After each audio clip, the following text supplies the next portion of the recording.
ভারী বৃষ্টি ও ভারত থেকে আসা পাহাড়ি ঢলে স্মরণকালের ভয়াবহ বন্যার কবলে ফেনী, নোয়াখালী, কুমিল্লা, খাগড়াছড়ি সহ দেশের ৮টি জেলা।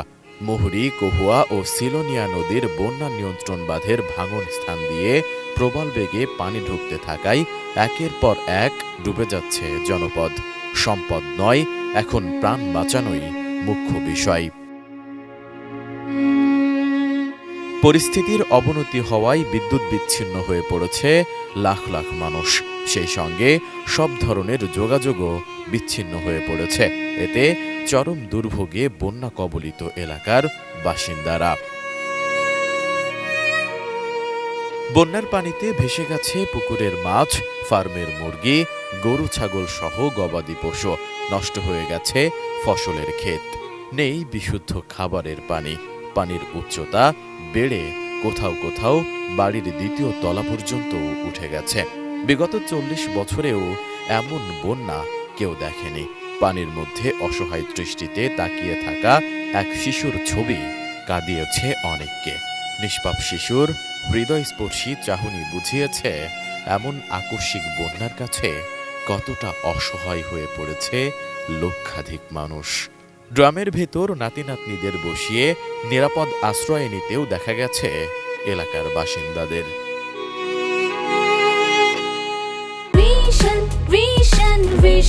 100% কপার কন্ডেন্সারে তৈরি ভিশন ফ্রিজ, তাই গুণে মানে অটুট থাকে বছরের পর বছর। আন্তর্জাতিক গণমাধ্যমের খবর বলছে, কয়েকদিনের টানা বৃষ্টিতে বন্যা দেখা দিয়েছে বাংলাদেশ সংলগ্ন ভারতের উত্তর পূর্বাঞ্চলীয় ত্রিপুরা রাজ্যে। বন্যার কারণে ত্রিপুরা রাজ্য সরকার ডুম্বুর জলবিদ্যুৎ প্রকল্পের বাঁধ খুলে দিয়েছে। ফলে গোমতী ও ফেনী নদীর পানি হঠাৎ বেড়ে বাংলাদেশের বিভিন্ন অঞ্চল তলিয়ে গেছে।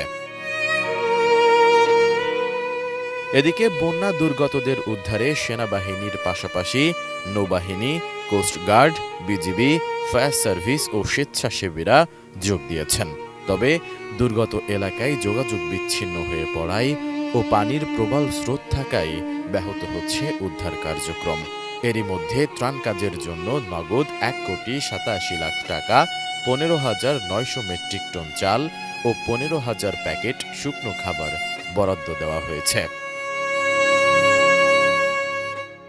অন্যদিকে বন্যা পরিস্থিতি নিয়ে এক সভায় দুর্যোগ ব্যবস্থাপনা ও ত্রাণ মন্ত্রণালয়ের অতিরিক্ত সচিব KM আলী রেজা জানান, সুনামগঞ্জ, মৌলভীবাজার, হবিগঞ্জ, ফেনী, চট্টগ্রাম, নোয়াখালী, কুমিল্লা ও খাগড়াছড়ি জেলা বন্যা কবলিত হয়েছে।